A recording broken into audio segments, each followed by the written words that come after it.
تفسیر قرآن پر مبنی پروگرام قول اللہ میر عدیل عارف کی جانب سے۔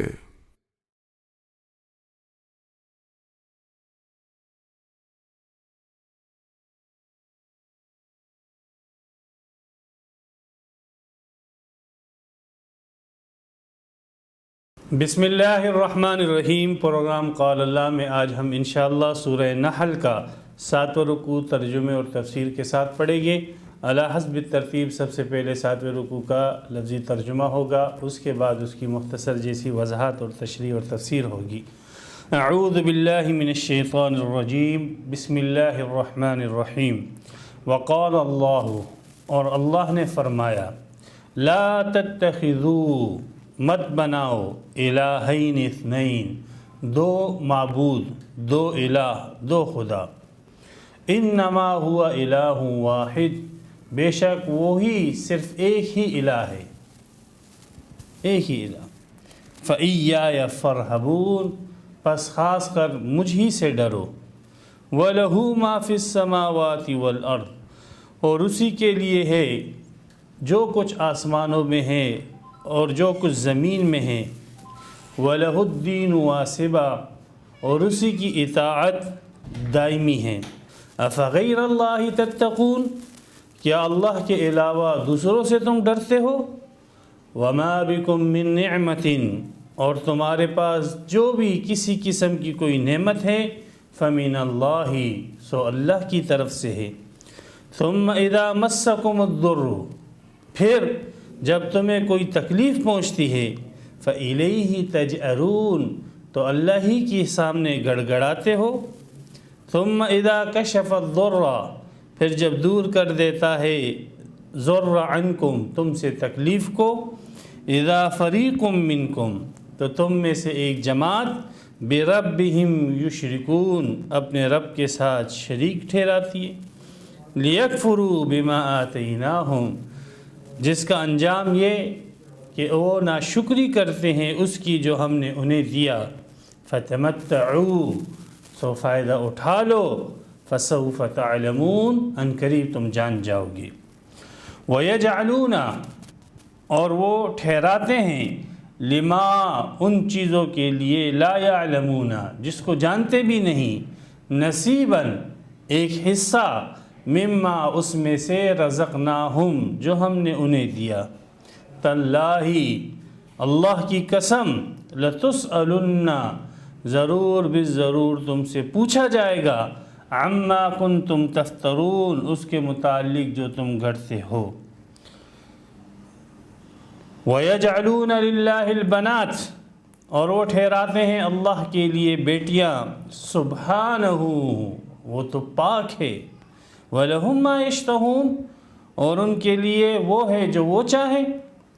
وَإِذَا بُشِّرَ أَحَدُهُمْ بِالْأُنثَىٰ، اور جب ان میں سے کسی ایک کو خوشخبری دی جاتی ہے لڑکی کی، ظل وجهه مسوداً، تو ہو جاتا ہے اس کا چہرہ پورے دن کے لیے سیاہ، وهو کظیم، اور وہ اندر ہی اندر، دل ہی دل میں گھٹتا ہے۔ یتوارا من القوم، چھپتا ہے قوم سے، من سوء ما بشر به، اس خبر کی برائی کی وجہ سے جو اسے دی گئی۔ ایمسکہ علی ہون، کیا اس کو روکے رکھے توہین پر، ذلت پر، ام یدسہ فی التراب، یا اسے دھسا دے مٹی میں۔ الا ساء ما یحکمون، کیا ہی برا ہے جو وہ فیصلہ کرتے ہیں۔ للذین لا یؤمنون بالآخرۃ، ان لوگوں کے لیے جو یقین نہیں رکھتے ہیں آخرت پر، مثل السوء، بری صفات، وللہ المثل الاعلیٰ، اور اللہ کے لیے تو بلند صفات ہے، وہو العزیز الحکیم، اور وہ غالب حکمت والا ہے۔ یہاں پر 7واں رکوع سورہ نحل کا مکمل ہوا اور آیت اس کی 60 مکمل ہو گئی۔ سورہ نحل کا موضوع، جیسے میں ابتدا ہی سے عرض کر چکا ہوں، توحید باری تعالیٰ ہے۔ توحید باری تعالیٰ پر عقلی دلائل پیش کیے گئے ہیں، نقلی دلائل پیش کیے گئے ہیں۔ اب اس کے بعد توحید کے اندر ایک بحث آتی ہے اثبات ثانی کی، کہ اس کائنات کا کوئی نہ کوئی بنانے والا ہے، کسی نہ کسی ذات نے اس کائنات کو عدم سے وجود دیا ہے، یہ سب کائنات خود بخود نہیں ہوئی ہیں۔ ایک بحث تو یہ ہے اثبات ثانی۔ اس میں مقابلہ مسلمانوں کا ملحدین کے ساتھ ہوتا ہے کہ جو ثانی کے وجود کے قائل نہیں ہیں اور کسی بھی چیز کی تخلیق اللہ سبحانہ و تعالی نے کی ہے اس کے وہ قائل نہیں ہیں۔ وہ یہ کہتے ہیں سب آٹومیٹکلی خود ہو گیا، یہ سب ہی سارا نظام خود بخود ہو گیا۔ یہ ملحدین جو ہے اس توحید کے اس جزئیے کے اندر جو ہے مسلمانوں کے مقابلے میں ہے۔ دوسرا جز توحید کا یہ ہے کہ وہ صانع کہ جس نے یہ کائنات بنائی ہیں وہ صانع کتنے ہیں، وہ خالق کتنے ہیں، جنہوں نے یہ کائنات بنائی ہیں وہ خالق ہے کتنے۔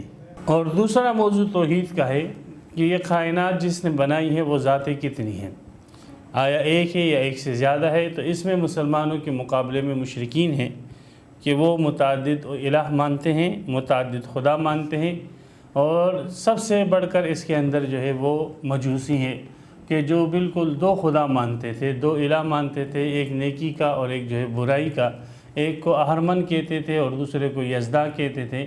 جو نیکی اور اچھی چیزوں کا پیدا کرنے والا ہے اس کا نام انہوں نے یزدا رکھا، اور جو تکلیف دہ چیزیں ہیں جیسے بیماریاں ہو گئی، اژدہا ہو گیا، سانپ ہو گئے، بچھو ہو گئے، یا اس قسم کی اور جو انسانوں کو تکلیف دینے والی چیزیں ہیں ان کے پیدا کرنے والے کا نام انہوں نے اہرمن رکھا۔ تو یہ دو الہوں کے قائل تھے، دو خداؤں کے قائل تھے۔ باقی جو مشرکین جتنے بھی ہیں وہ سارے کے سارے یہ کہتے ہیں کہ پھر ان کے شرک کی مختلف نوعیتیں ہیں، ہر ایک مشرک کا شرک الگ قسم کا ہے۔ بعض ایسے ہیں کہ اللہ سبحانہ و تعالیٰ کے ساتھ صفات کے اندر جو ہے مخلوق کو شریک کرتے ہیں، بعض ایسے ہیں کہ اللہ سبحانہ و تعالیٰ کے ساتھ عبادت کے اندر مخلوق کو شریک کرتے ہیں، بعض ایسے ہیں کہ اللہ سبحانہ و تعالیٰ کے ساتھ افعال کے اندر، فعل کے اندر، شرک فعلی جس کو کہتے ہیں، اس کے اندر جو ہے مخلوق کو شریک کرتے ہیں۔ تو پھر مشرکین کے شرک کرنے کے انداز اور طریقے وہ مختلف ہیں۔ قرآن مجید کا بنیادی موضوع ہے اثبات توحید اور رد شرک، اس لیے شرک کی جتنی بھی انواع ہیں قرآن مجید نے ان تمام انواع کا بھرپور رد کیا ہے اور توحید خالص کو ثابت کیا ہے۔ اب اس 7ویں رکوع کی پہلی آیت کے جملے میں غور کریں، وَقَالَ اللَّهُ لَا تَتَّخِذُوا إِلَٰهَيْنِ اثْنَيْنِ، اور فرمایا اللہ نے دو الہ مت بناؤ، دو الہ مت پکڑو، مت بناؤ۔ اس کے اندر مجوسیوں کا بھی رد ہو گیا جنہوں نے دو ذاتیں بنائیں، اس میں عیسائیوں کا بھی رد ہو گیا کہ انہوں نے حضرت عیسیٰ علیہ السلام کو اللہ سبحانہ و تعالیٰ کا ایک حصہ مان کر اور اس سے پھر جدا مان کر ایک مستقل شخصیت کی صورت میں اس کو ظاہر کیا، ان کا بھی رد ہو گیا۔ اسی طریقے سے اس جملے کے اندر ان تمام مشرکین کا رد ہو گیا کہ جو اللہ سبحانہ و تعالیٰ کے علاوہ کسی اور کی عبادت کرتے ہیں، یا اللہ کی صفات کو اغیار کے اندر، غیر اللہ کے اندر مانتے ہیں، یا اپنی حاجات اور اپنی جو ہے نیاز اور اپنی جتنی ان کی ضرورتیں ہیں وہ اغیار کے سامنے رکھنے ہیں، تو گویا اس نے اس کو الہ بنا لیا۔ تو اس آیت کی اس جملے کے اندر اس شرک کی یہ جو دوسری قسم ہے، اس کی شرک جتنی انواع بن سکتی ہے ان تمام انواع کو اس جملے نے رد کر دیا کہ اس میں اللہ سبحانہ و تعالیٰ کے ساتھ الوہیت میں کوئی بھی شریک نہیں ہو سکتا، اس لیے کہ الوہیت کا جو مفہوم ہے وہ اتنا وسیع مفہوم ہے کہ وہ ہر قسم کے شرک کو جو ہے رد کر دیتا ہے۔ تو اس لیے اس جملے کے اندر شرک کی دو جو بنا لیا جاتے ہیں اللہ کے ساتھ دوسرے کو شریک، کسی بھی اعتبار سے ہو، عبادت کے اندر ہو، افعال کے اندر ہو، صفات کے اندر ہو، ذات کے اندر ہو، یا ذات کے اجزاء کر کے ہو، ذات کی تقسیم کرنے کے اندر ہو، اس آیت کے اس جملے نے ان تمام قسم کے شرکوں کو رد کر دیا۔ تو یہ ایک قسم کا دعویٰ ہے، اور یہ دعویٰ جو ہے نہ تمام ہوگا اگر اس کے ساتھ اگلا جملہ نہ ملایا جائے، انما هو الہ واحد، کہ الہ تو وہ صرف اور صرف ایک ہی، یہ دعویٰ ہو گیا۔ کائنات کا کریٹر پیچھے آیتوں کے اندر دلیل عقلی نقلی ثابت کیا کہ وہ ہے، ایسے نہیں ہے جیسے ملحدین کہتے ہیں، اور یہاں پر اس کو ثابت کیا جا رہا ہے کہ وہ جو کریٹر ہے اور جو خالق ہے وہ دو نہیں ہیں، جب دو نہیں ہیں تو تین تو ہو ہی نہیں سکتے، جب دو کی نفی ہو گئی تو 10 کی تو بطریق اولا نفی ہو گئی۔ وہ کتنے ہیں؟ ہوا الہ واحد، وہ صرف اور صرف ایک ہی الہ ہے۔ تو اس کو موقت کرنے کے لیے اثنین کا لفظ لے کر آیا، ورنہ الہین خود جو ہے یہ دو کے اوپر دلالت کرتا تھا، لیکن بات کو مضبوط اور پختہ کرنے کے لیے کہ دو ہو ہی نہیں سکتے، دو الہ ہو ہی نہیں سکتے ہیں، عقلاً ہو ہی نہیں سکتے ہیں۔ امام راضی رحمۃ اللہ علیہ نے دو الہوں کے عقلاً نہ ہونے کے اوپر جو ہے 4-5 دلائل جو ہے تفسیر کبیر کے اندر ذکر کیے ہیں۔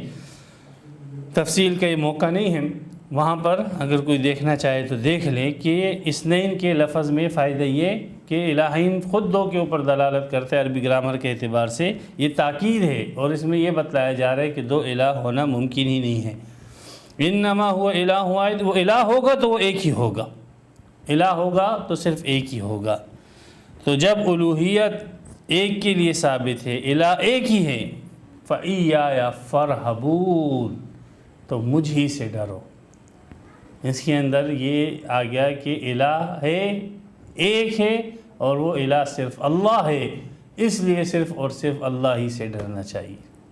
یہ عربی گرامر کے اعتبار سے التفات ہے غائب سے متکلم کی طرف، اور اس میں بات کو اور جو ہے مضبوط کر کے اور مبالغے کے ساتھ پیش کیا جا رہا ہے، اور اس میں یہ ایک اور دعوے کی شک اور بڑھا دی کہ دو اور دو سے زیادہ الہ نہیں ہے، الہ ایک ہے، اور وہ جو ایک الہ ہے وہ کون ہے؟ فَإِيَّايَ فَارْهَبُونِ، وہ ایک میں ہی ہوں اور مجھی سے ڈرو۔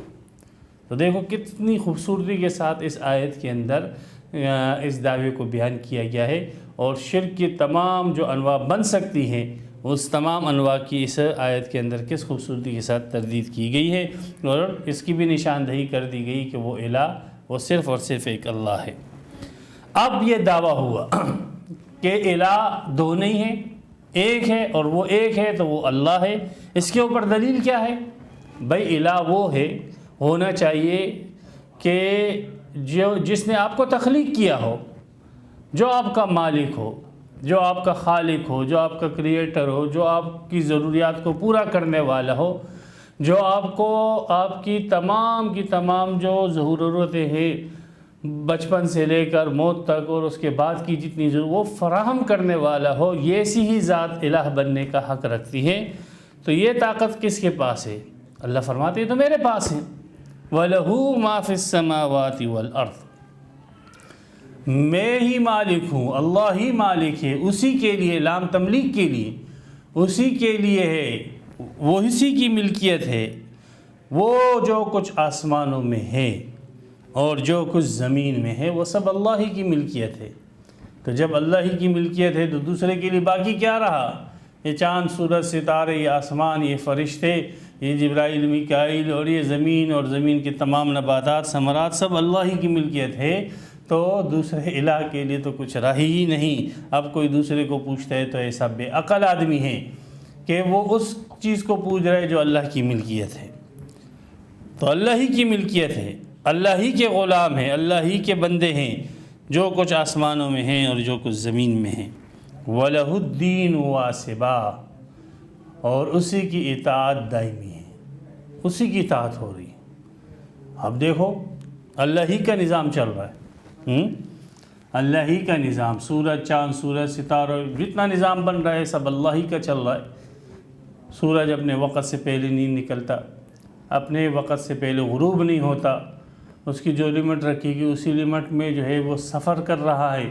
چاند کے نظام کو دیکھو، ستاروں کے نظام کو دیکھو، پھر بارش کے نظام، بادلوں کے نظام کو دیکھو، پھر درختوں اور نباتات کے، پھر انسان اپنے اندر غور کرے کہ انسان کے اندر جتنی چیزیں ہیں وہ ساری کی ساری چیزیں اطاعت میں لگی ہوئی ہے اللہ کی۔ دل انسان کے اختیار سے نہیں دھڑکتا، معدہ انسان کے اختیار سے حرکت نہیں کرتا، پورا اندر کا نظام جو ہے انسان کے، یہ انسان کے اختیار سے اس میں کوئی بھی چیز جو ہے عمل نہیں کرتی۔ خون کی گردش ہو یا کوئی دوسری جو ہے اعمال ہو، وہ سارے کے سارے جو ہے وہ اطاعت کرتے ہیں اللہ کی حکم کی۔ اللہ ہی کی اطاعت دائمی ہے، بلکہ دنیا کی تخلیق سے پہلے ہی اس کی اطاعت ہے، اور دنیا ختم ہو جائے گی پھر بھی اس کی اطاعت ہوگی، سب اسی کی اطاعت کے ساتھ جڑے ہوئے ہیں۔ تو جب یہ کائنات ساری کی ساری اس کی مطیع اور فرما بردار ہے تو انسان، یہ دو دلیلیں ہو گئی کہ جب سب ملکیت اس کی ہے تو الہ بھی اللہ ہونا چاہیے، جب سب چیزیں اسی کی اطاعت کر رہی ہے تو اے انسان نافرمان، تو تجھے بھی اسی کی اطاعت کرنی چاہیے۔ وَلَهُ الدِّينُ وَاسِبًا، یہ لفظ بھی بڑا جامع ہے، اپنے مفہوم کے اعتبار سے بڑی وسعت رکھتا ہے۔ دین کا معنی اطاعت کے بھی ہے، واسب کے معنی دوام کے بھی ہے، دین کے معنی عبادت کے بھی ہے، اور واسب کے معنی وجوب کے بھی ہے کہ اسی کی عبادت جو ہے واجب ہے۔ دین کے معنی عبادت اطاعت کے ہیں، اور واسب کے معنی مشقت کے بھی ہیں کہ یہ عبادت جو آپ نے کرنی ہے اس حال میں کہ مشقت برداشت کرنی ہوگی، یہ اور معنی بھی ہیں۔ تو بہرحال ایک قرآن مجید کے آیات کے کئی مفہوم نکل سکتے ہیں، ایک آیت کے کئی مفہوم نکل سکتے ہیں۔ تو بہرحال وقت کی تنگی کی وجہ سے ایک ہی مفہوم ہم لیتے ہیں، وَلَهُ الدِّينُ وَاسِبًا، کہ اس اللہ ہی کی اطاعت جو ہے وہ دائمی ہے۔ تو جب سب آسمان اور زمین کی چیز اس کی ملکیت ہے، یہ دعوے کے اوپر ایک دلیل، تو اللہ ہی کی عبادت ہونی چاہیے۔ دوسرا وَلَهُ الدِّينُ وَاسِبًا، جب پوری کائنات کا نظام اللہ کی اطاعت کر رہا ہے، اور یہ بھی نہیں کہ ایک مرتبہ اطاعت کر لی بس، نہیں، دائمی اللہ کی اطاعت ہو رہی ہے، یہ دوسری دلیل ہو گئی، تو لہذا اسی کو الہ رکھنا چاہیے۔ افغیر اللہ تتقون، یہ تحدید ہے، کیا اب بھی اللہ کے علاوہ دوسرے سے ڈرتے ہو؟ جب یہ ثابت ہو گیا کہ ہمارے مالک، ہماری ہر چیز کے خالق، ہمارے ہر بگڑی بنانے والے، ہر مشکل کشا میں مشکل کشائی کرنے والے، حاجت روائی کرنے والا وہ صرف اور صرف ایک اللہ ہے، اور اسی کی مجھے اطاعت کرنی ہے، تو اب اغیار سے اللہ کے مقابلے میں ڈرنے کی کیا ضرورت ہے؟ اللہ تمہارے ساتھ ہے۔ افغیر اللہ تتقون وما بکم من نعمت فمن اللہ، ہاں یہ تیسری دلیل آ گئی کہ اللہ ہی الہ ہے، تمہارے پاس کسی بھی قسم کی من نعمت نکرہ ہے، تنوین اور مزید جو ہے تقریباً چھوٹی سی چھوٹی نعمت جو تمہارے پاس موجود ہے، یہ کس نے دی ہے تمہیں؟ فمن اللہ، اللہ نے دی ہے۔ تو یہ منعم، انعام کرنے والے کا شکریہ ادا کرنا عقل کا تقاضا ہے کہ واجب ہو۔ تو تمہارا منعم تو اللہ ہے، انعام دینے والا اللہ ہے۔ یہ دنیا کے اعتبار سے جو میں تمہیں چیزیں ملی ہیں، یہ تو ظاہری اسباب ہے کہ کوئی انسان تمہیں دے رہا ہے، حقیقت میں دلوانے والا ایک اللہ ہے۔ مجھے بتاؤ، دکان کھولتے ہو، اس نے بھی دکان کھولی، اس نے بھی دکان کھولی، گاہک کے دل میں بات کون ڈالتا ہے کہ اس دکان میں جاؤ، اس میں نہ جاؤ؟ گاہک کے پاس حاجتیں اور ضرورتیں کون پیدا کرتا ہے کہ تمہیں اس چیز کی ضرورت ہے، اس چیز کی ضرورت ہے، تمہیں دکان جانا ہے، تمہیں یہ چیز خریدنی ہے اور اس دکان سے خریدنی ہے، اس کے پاس جانا ہے۔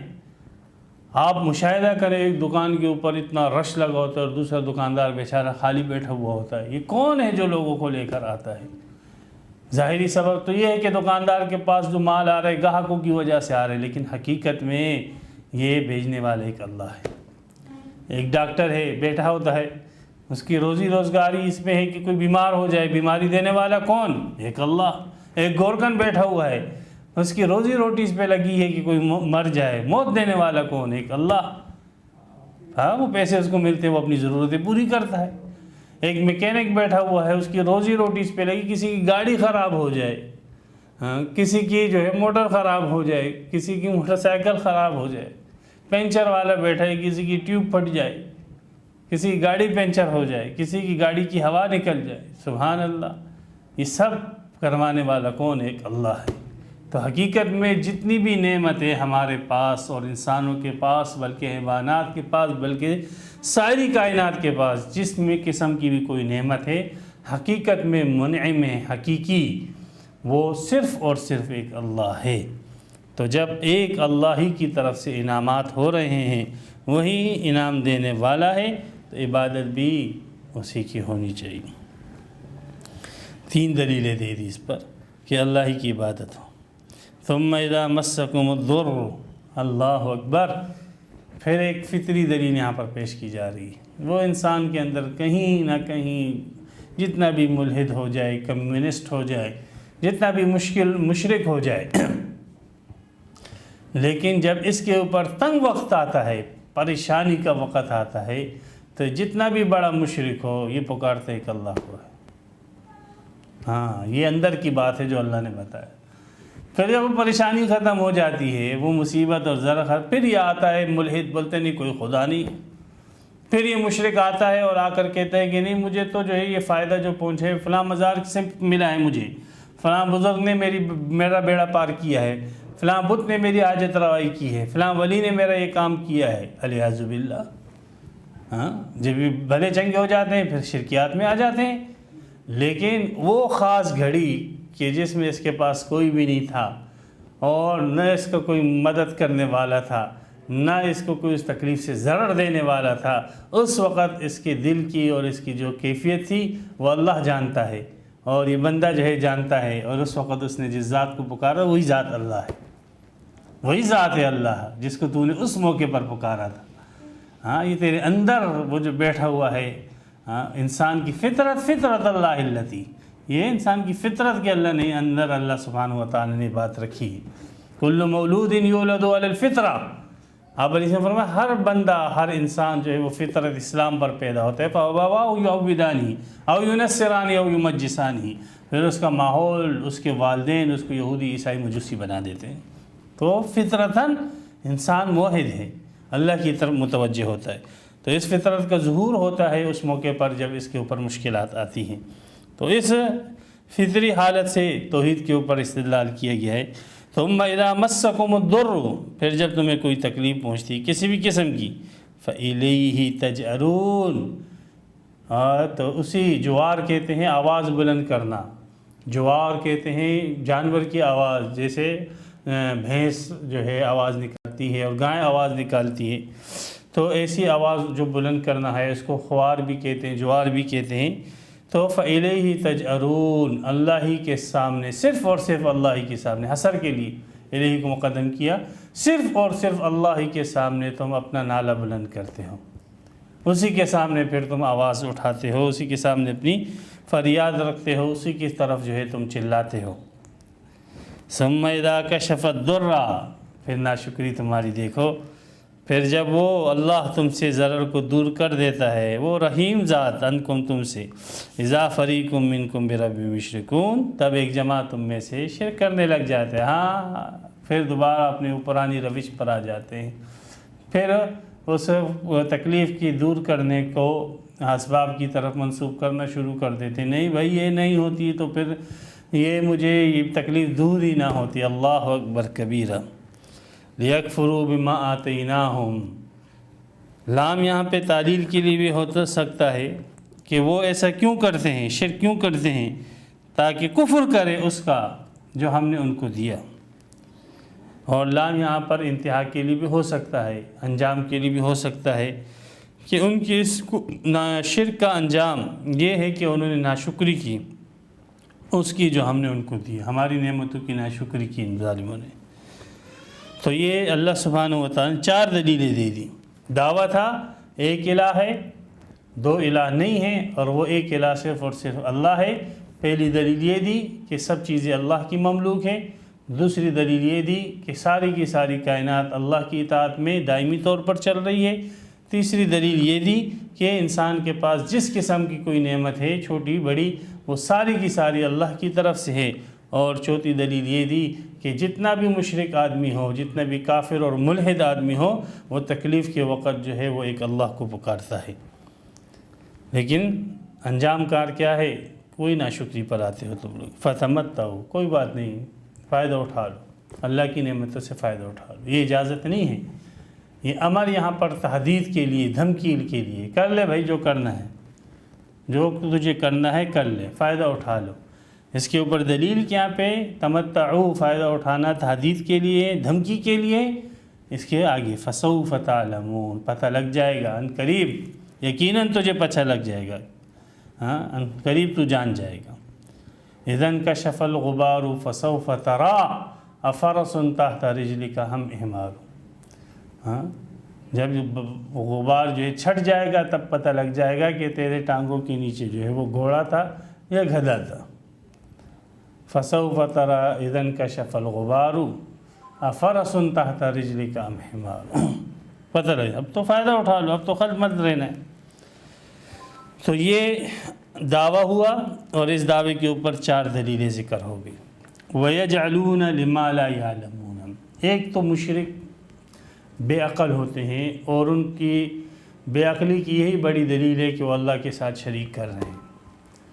لیکن بعض مشرک جو ہے وہ بے عقلی کے اندر اور ان کی خستہ حالی اس درجے تک پہنچ جاتی ہے کہ جو چیز ان کو بری لگتی ہے، ایک تو ایسے مشرک ہوتے ہیں کہ جو مخلوق کی اچھی صفات کو اللہ کے لیے ثابت کرنے کی کوشش کرتے ہیں اور وہ سمجھتے ہیں کہ چونکہ یہ ایک کمال کی چیز ہے، جیسے مثال کے طور پہ جو ہے عیسائیوں نے کہا اللہ کا بیٹا ہے، چلو بیٹا ہونا ایک اچھی بات ہے، لہذا اللہ کا بیٹا بھی ہونا چاہیے اور وہ عیسیٰ علیہ السلام، تو وہ ایک اچھی چیز کو اپنے ظام میں باطل کے مطابق جو اللہ کی طرف منسوب کرتے تھے۔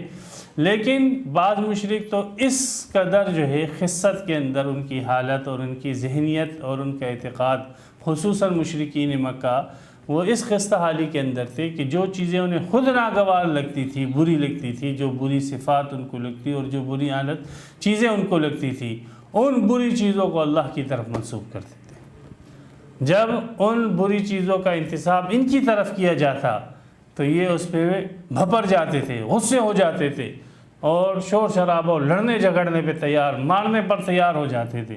لیکن اسی چیزوں کی نسبت یہ اللہ کی طرف دھڑنگے سے کر رہے ہیں اور سر عام کر رہے ہیں، ببانگ دول کر رہے ہیں۔ ان بے عقلوں کو اتنی بھی جو ہے شعور نہیں، اتنا بھی ان کو احساس نہیں کہ جو چیز جو ہے آپ اپنے لیے بری سمجھتے ہو اس کو اپنے خالق کی طرف کیسے منسوب کرتے ہو۔ ایک چیز جو تم خود تمہارے جو ہے ظام کے مطابق خراب ہے، غلط ہے، تو اس کو خالق کے لیے کیسے ثابت کرتے ہو؟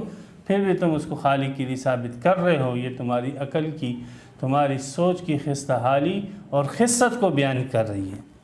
وَيَجْعَلُونَ لِمَا لَا يَعْلَمُونَ نَصِيبًا، شرک فعلی کا ذکر کہ یہ مشرکین کیا کرتے ہیں۔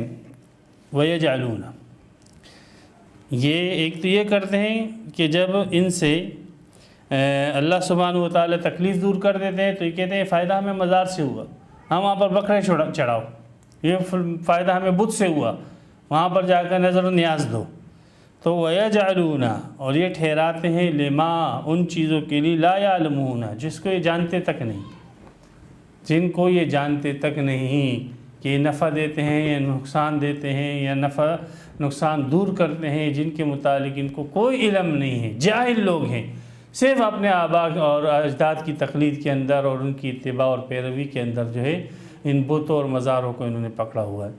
تو جن چیزوں سے یہ جاہل ہیں ان چیزوں کے لیے لوگ ٹھہراتے ہیں نصیباً، ایک حصہ، مما، اس میں سے رزقناہم، جو ہم نے ان کو دیا ہے، ہم نے ان کو رزق دیا، تو بجائے اس کے کہ وہ اللہ کی رضا کے لیے اللہ کے نام پر خرچ کرتے، وہ یہ بدبخت جو ہے وہ ان بتوں کے نام پر، ان مزارات کے نام پر، ان غیر اللہوں کے نام پر خرچ کرتے ہیں۔ یہ شرک فعلی کا بیان ہے، یہ ان کی کفر کی وضاحت ہوگی مزید، اور ان کی شرک کی مزید وضاحت ہوگی۔ لما لا یعلمون، اس کا ایک ترجمہ اور ایک مفہوم تو یہی ہے کہ وہ ٹھہراتے ہیں اس کے لیے جس کو یہ جانتے نہیں، اور دوسرا مفہوم یہ ہے وَيَجْعَلُونَ لِمَا لَا يَعْلَمُونَ، اور یہ ٹھہراتے ہیں ایک حصہ اللہ کی رزق کا ان کے لیے لا یعلمون، جو جانتے نہیں ہیں۔ یہ بت ہے، یہ کسی چیز کو نہیں جانتے، اور جو مزار کے اندر اللہ کا ولی لیٹا ہوا ہے، اللہ کا نیک بزرگ ہے اور اللہ کا مقدس جو ہے بزرگ ہے، وہ نہیں جانتا، وہ آپ کی حالتوں کو نہیں جانتا۔ جو جانتے نہیں ہیں آپ کی حالتوں کو نہیں جانتے کہ آپ پر کیا تکلیف آئی اور کیسے وہ تکلیف دور ہوئی، جو ان حالتوں کو جانتا ہی نہیں ہے، آپ کی حالتوں کو ہی نہیں جانتا، تم ان کے لیے کیا کرتے ہو؟ اللہ کے دیے ہوئے رزق میں سے ایک حصہ مقرر کر دیتے ہو۔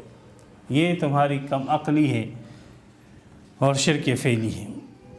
تاللہ لتسألن عما کنتم تفترون، یہ تحدید کی مزید وہ ہو گئی، تاکید ہو گئی کہ اللہ کی قسم، لام تاکید کے لیے، نون تاکید کے لیے، ضرور بالضرور، یقیناً تم سے پوچھا جائے گا ان چیزوں کے متعلق جو تم نے گھڑی ہوئی ہے۔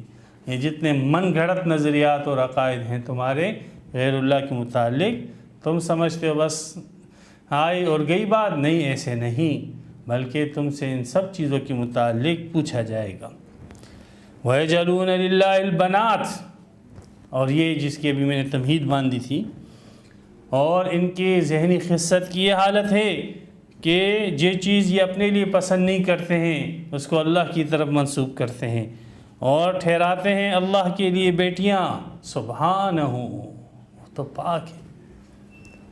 ایک تو ان کا جرم یہ کہ انہوں نے اللہ سبحانہ و تعالی کی طرف اولاد کا انتساب کیا، یہ ایک کفر، اور پھر اولاد میں سے بھی اس کا انتساب کیا جس کو خود جو ہے بدتر سمجھتے تھے، یہ دوسرا کفر، یہ دوسرا کفر۔ ایک کفر کے اندر دو کفر ان لوگوں کے چھپے ہوئے ہیں، اور تیسرا کفر ان کا یہ کہ انہوں نے فرشتوں کو جو ہے عورتیں بنا لی۔ ہاں، اللہ پوچھتے ہیں کہ تمہیں کیسے معلوم ہوا کہ یہ جو ہے عورتیں ہیں؟ مشرکین کہتے تھے نظر نہیں آتی ہیں، فرشتے نظر نہیں آتے ہیں، جیسے عورتیں نظر نہیں آتی تو فرشتے اس لیے جو ہے یہ عورتوں کے حکم ہے۔ سبحان اللہ۔ ہاں، یہ ہے عرب والوں کا بھی عجیب، سورج کی جو قرص ہے اور ٹکیا ہے وہ ان کو نظر نہیں آتی، تو اس وجہ سے سورج کے لیے بھی یہ مؤنث کے صیغے استعمال کرتے ہیں۔ امام راضی رحمۃ اللہ نے لکھا ہے۔ تو بہرحال انہوں نے ایک کفر تو یہ کیا اللہ کی طرف اولاد کا انتساب کیا، دوسرا کفر یہ کیا کہ وہ اولاد میں سے بھی اس کا انتساب کیا جس کو یہ اپنے لیے برا سمجھتے ہیں، تیسرا یہ ہے کہ اللہ کے فرشتوں کو انہوں نے لڑکیاں بنا لیا۔ سبحانہ، اللہ اس انتساب سے اور تمہاری اس نسبتوں سے پاک پاک پاک پاک ہے۔ سبحان، وَلَهُمْ مَا يَشْتَهُونَ، اور ان کے لیے وہ جو وہ چاہے، ان کے لیے تو من چاہے جو ہے اولاد ہیں، من چاہی صفات ہیں، اور اللہ کے لیے وہ صفات جو یہ چاہے، بے وقوف جو یہ بدبخت چاہیں۔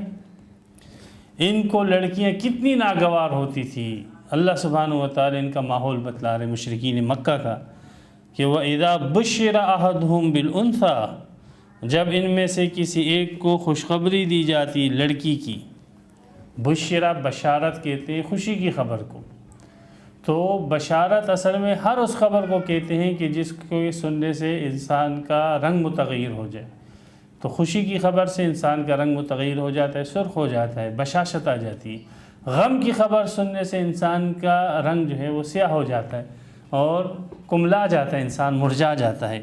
اس لیے غم کی خبر کو بھی بشارت کہہ سکتے ہیں اور خوشی کی خبر کو بھی بشارت کہہ سکتے ہیں۔ بشارت اصل میں بشر کھال کو کہتے ہیں کہ اس خبر کا اثر اس کی کھال پر ظاہر ہو جاتا ہے۔